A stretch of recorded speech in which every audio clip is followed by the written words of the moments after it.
Hi families, நேற்று வந்து மகளிர் உரிமை தொகை வந்து 5000 ரூபாய் எல்லாருக்கும் வந்திருக்கும்னு நினைக்கிறேன். சில பேருக்குலாம் அது யூஸே ஆகலை. நான்லாம் எந்த கவர்மெண்ட் செலவையும் யூஸ் பண்ணவே இல்லை, ஏன்னா எனக்கு இன்னும் ரேஷன் கார்டே இல்லை.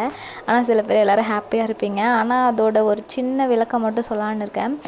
பிப்ரவரி, மார்ச், ஏப்ரல் 3 மாதத்தோட 1000 ரூபாய் சேர்த்து 3000 ரூபாவும் எக்ஸ்ட்ரா 2000 ரூபாவும் தான் நம்ம ஸ்டாலின் ஐயா போட்டிருக்காரு. ஆனால் எல்லோரும் என்ன நினச்சிக்கிட்டாங்க, இந்த மாதம் 5000, அடுத்த மாதம் 5000 அப்படின்னு நினச்சிட்ருக்காங்க. ஆனால் அது உண்மை கிடையாது.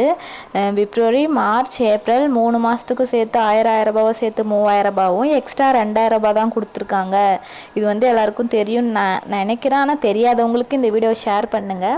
நீங்கள் தெரிஞ்சுக்கிட்டிங்கன்னா அவங்களுக்கும் இந்த விஷயத்தை பற்றி சொல்லுங்கள். ஏன்னா எல்லோரும் என்னென்னமோ கனவு கண்டுட்ருப்பாங்க.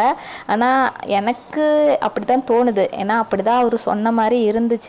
ஆனால் எனக்கு அது கரெக்டாக தெரியல. அடுத்த மாதம் 5000 ரூபாய் ஏறுதான் நம்ம பார்ப்போம். ஆனால் இதுதான் உண்மைன்னு எனக்கு தோணுது. பிப்ரவரி, மார்ச், ஏப்ரல் 3 மாதத்துக்குரிய 3000 ரூபாவும் எக்ஸ்ட்ரா 2000 தான் போட்டிருக்காங்க.